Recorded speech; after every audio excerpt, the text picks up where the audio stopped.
would it be okay if we went back and actually talked about some of the underlying issues, or do you want to just move forward on? Yeah, we can go with the underlying issues. We already talked about manufacturing, and I guess the next part would be the high-paying jobs. Let's go back a little bit on the manufacturing of things, because I think there's a broader picture here before we move too far forward on the energy. In the 60s, early 70s, we were around 30% of our GDP was from manufacturing. We're now down around 10%. I just heard John Huntsman say now we're down at 9% just this morning. Okay. Manufacturing, energy production, building things are long-term steady jobs. When you don't have those, you don't have a basis for the middle class to build their wealth and strength. As a result, you have families, their debt burden grows. You need both family members working. There's all kinds of things that start happening, and mom's not at home with the kids. And I'm not saying that mom has to be at home, but I would say that. Well, let's face facts. If the mom is home, the kids are better. Anyway, go ahead. Yes, you got it. I'll say it. And as this debt is growing, there is a net shift that's happening. All right. So our GDP was originally based on manufacturing coming down. I've had discussions with economists how they swear how it's all service, and I don't understand. Others don't understand why we need to manufacture. It's not really important. But I'm saying that without that, because when you build a plant, you're looking at 20, 30, 50 years of constant work for people. When you're talking about having people just go out and paint homes or this or that or the other, those are all short-term projects. And if you don't have the underlying stability of income for people to be able to maintain their homes, to do what needs to be done, to maintain their cars and such, the service economy takes a big hit. The stability has to be in manufacturing, in producing energy. The others, not that others can't contribute, that's not the point, but you need that underlying, I believe, stability for our nation. Yes. Now, the other part of that is we need education that teaches kids to do the hard thing.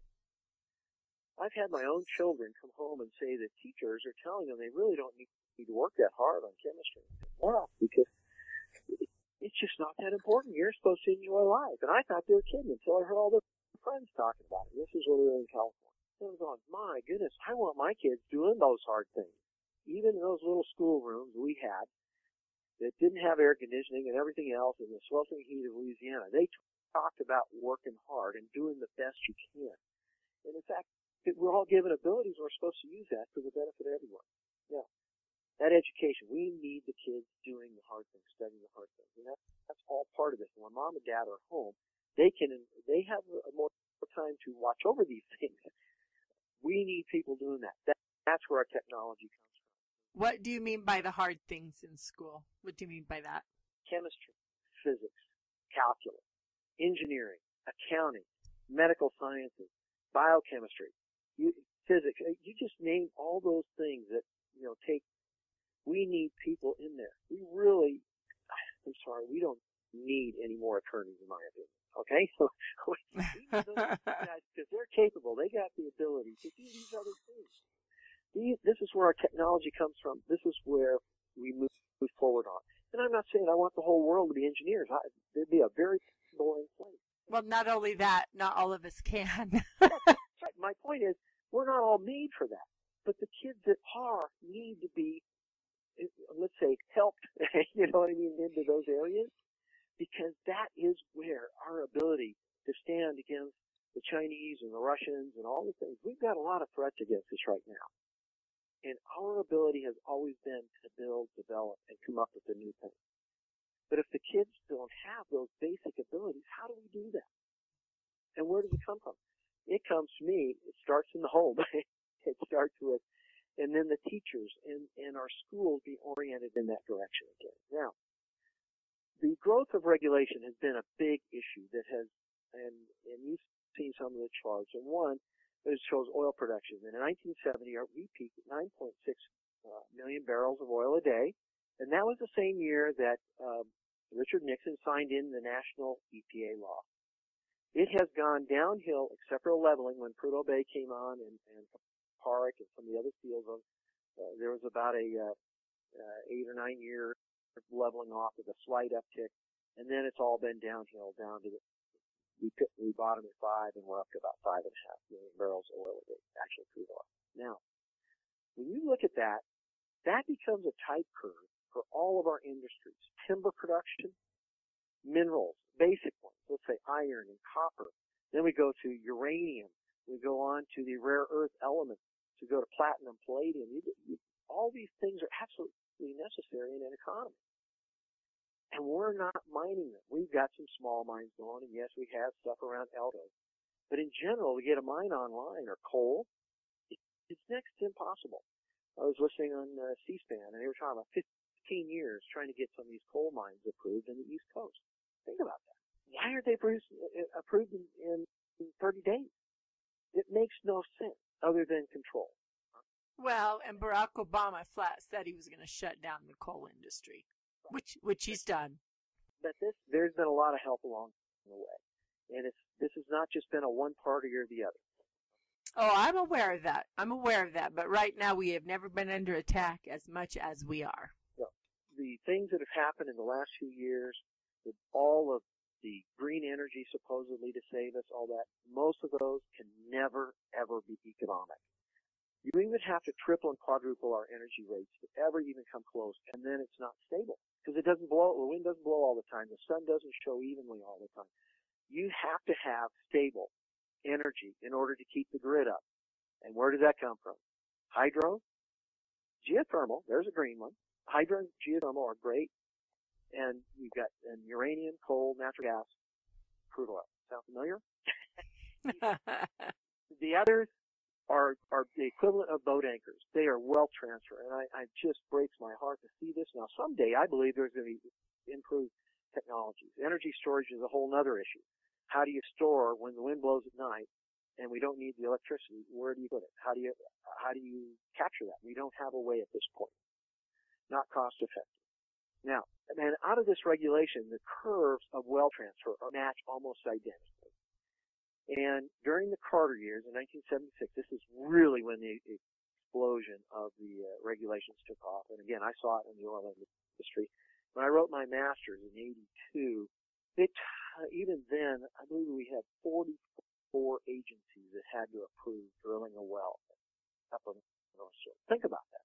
Well, it was 44 in the 80s too. I'm positive it's much more now. Yeah, I mean, I was like, my master's was called Pay-as-you-go production philosophy for developing the North Shore of Alaska.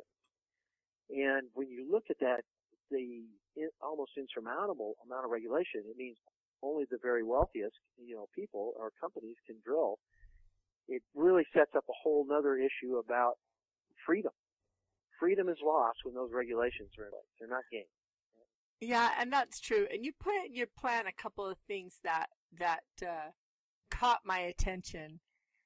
You talked about that regulation has led to the wealth transfer overseas to the upper 1%, and that an elite ruling class is emerging. This sounds remarkably like the Occupy Wall Street people. Is that what you're saying, or are you saying something different? The difference is they're getting paid by those very same people. All right. This is laying out our situation of what has happened.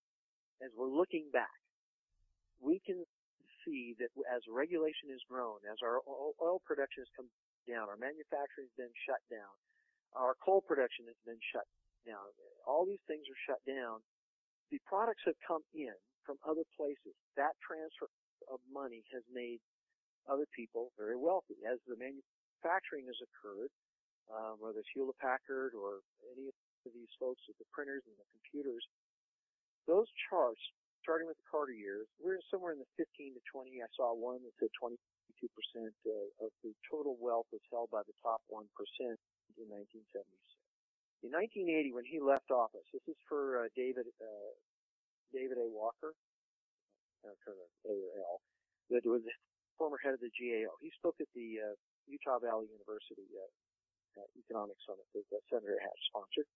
37% when he left office. Now, however you cut it, there's 17 to 20% of our total wealth of the country in 4 years was transferred to the upper 1%. That was as regulations are escalating. That's when oil prices went through the roof.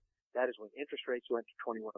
Now, but you understand and see that it needs to be a reduction of regulation. That, I mean, the corporations, the people who are wealthy are making money doing business. That's how they got wealthy. There's been a lot of things. It's called globalization. I mean, I hear it in The Economist. They talk about how, it works just fine if you produce overseas. I'm going to turn and say it does not. Well, I will agree with you there. I don't think we should be producing overseas. Right. Now, let me just finish this part about the wealth transfer, because in 2008... Okay, we're down to about 15 minutes of the interview, so you need to get to your points that you wanted to cover today. So go ahead. All right. In that 59%, in 2008, the top 1% held 59%. Now, if we take that $16 trillion we just found out, thanks to the Fed audit, has been sent to the banks, kind of almost from the banks to the banks, but out of our pocket. You're now looking at 70 or 80% of the total wealth is held in the top 1%. Think of that, what that has happened in 35 years. Now, so as manufacturing's come down, our oil production's come down, all these things have happened, regulation has gone up, the money has been made, but it has been very cleverly moved away from the average person, which is why we find all the people in debt and in trouble right now financially. Well, okay. I am not going to allow the government to be blamed wholly and completely for that, because the American people got into a mode of where they wanted what their parents had, but they didn't want to work as hard as their parents did. And they got into homes they couldn't afford. They flipped them and bought more and more expensive homes. They did all kinds of things. And so I think there were many pieces to this puzzle, yeah. I'm not going to disagree with that. I mean, Fannie Mae and Freddie Mac, they did all kinds of pretty wild things. And the repeal of Glass-Steagall, made the huge problem with the banks.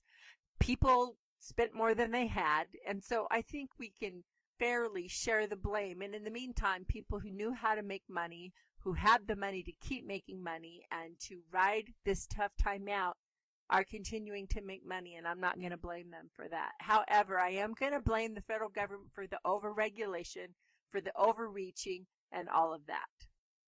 Structurally, we cannot survive as a country in our previous format of a middle class if 70 or 80% of the wealth is held by the top 1%. The people need to have the access to be able to have the freedom to go out and produce, right? And that's where the regulation issue is, right?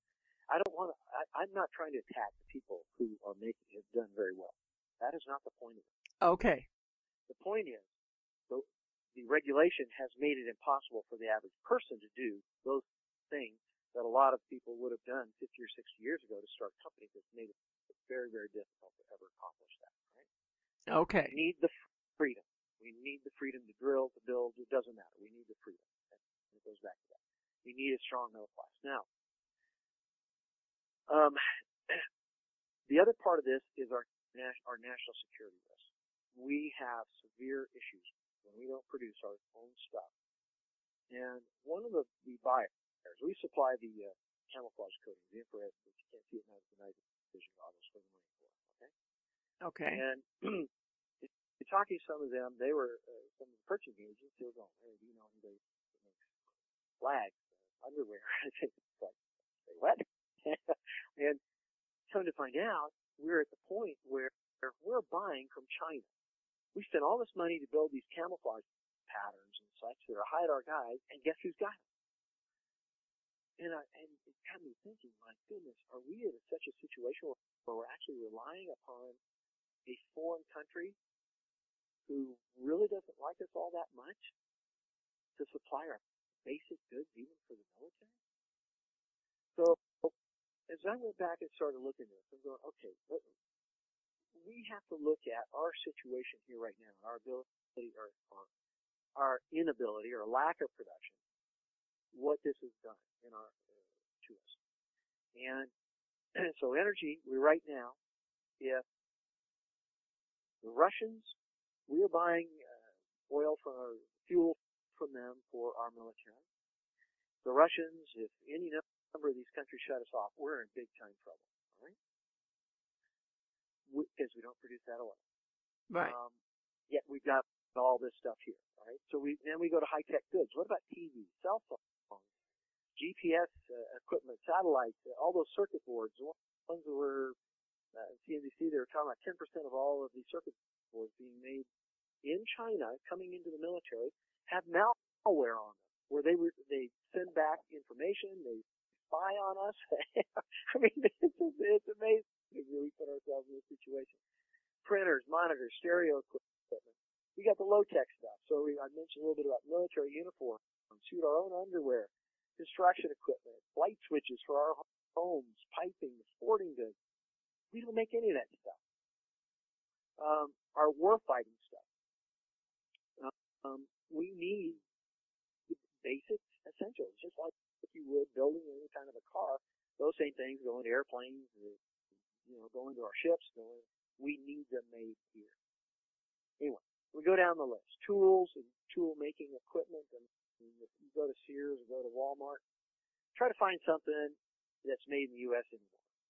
Other than food and personal care, healthcare products, it's pretty tough to do. Rare earth elements, we need those desperately for cell phones, batteries, TVs, even the cat crackers.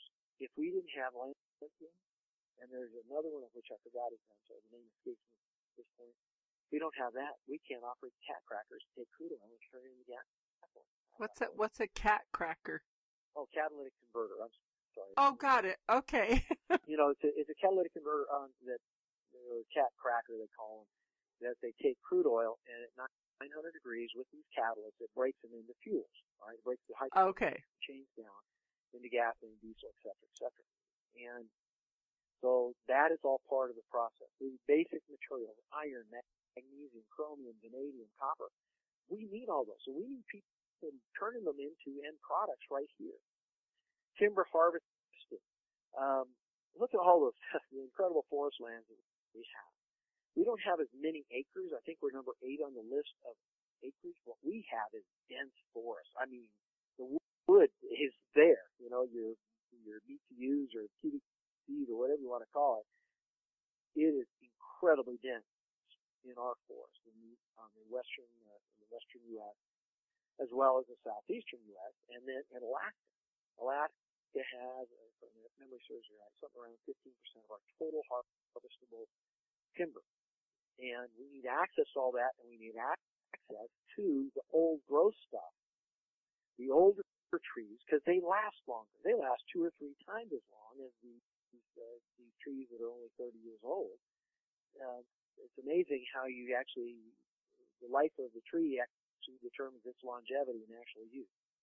So anyway, these are national security issues that we need to be able to tap into and do all these things so that we can stand against anyone and anything that should happen. And as we look at Libya, we look at Egypt, everywhere you look, there's all kinds of things going on. We've got Venezuela, bringing the Chinese there. We've got the Russians drilling offshore Florida. We're in a very precarious position. And we've got to be able to produce these things. We produce them. Then it's pretty tough. I believe that all of our enemies know that we're strong if we are together and if we're making all of things. Now, as far as the value, how did we ever get here? How did we ever build what we've got? How did we ever get to the point where we were the number one in the world? Not just in making and things in military might, but I believe number one in freedom. That people look to us for the American dream. And in fact, there's some articles written in Time and where it talks about even in India and China and various countries around the world, they talk about the American dream. They desire that. And what is it? Well, it's our Judeo-Christian values.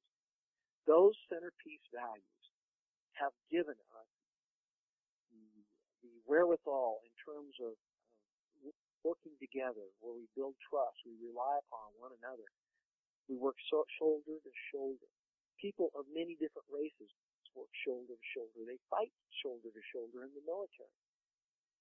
There aren't many places in the world that are like that do that. And it only comes together when you have those kinds of values that our founding fathers instilled in our Constitution and such, that were embedded in our way of life. In fact, that I was taught when I was in grade school. I don't know about you, Candace, were you taught those things? Yes. Yes, I was. So somehow some of that seems to be taken away, but these are the pieces that we rally around. We need people to remember those again and know that all this stuff in terms of rights that's being thrown out there really are destroying our rights. They really, really are. And Larry, I think that we're going to have to close with that thought today. I've been able to work it out to have you back once a week till we have this topic completely covered. I would like the next time, I'm hoping for next Monday, if you and I can work it out, is that we actually get into the energy independence plan. Okay. All right. Thank you so much. Larry Cerenzie has been speaking with me today on Turning the Tide about the conditions in America that have brought us to this critical point and the plan that he has available for energy independence, which can begin to help turn it all around. And so, Larry, thank you so much for joining us. Do you have one last thought you'd like to share? Well, Candace, I just want to say thank you for the opportunity. As you know, I've been working on these thoughts and ideas for a long time. And it touches my heart when I think of that we have the ability, and I believe we do, to turn this ship around. And I appreciate the opportunity here to be able to share some of these ideas as you and I talk personally as well as online here about the importance of putting us back on track to where we have the stability, we have the ability to defend ourselves, and we start taking care of our debt collectively, but we have the tools to do it.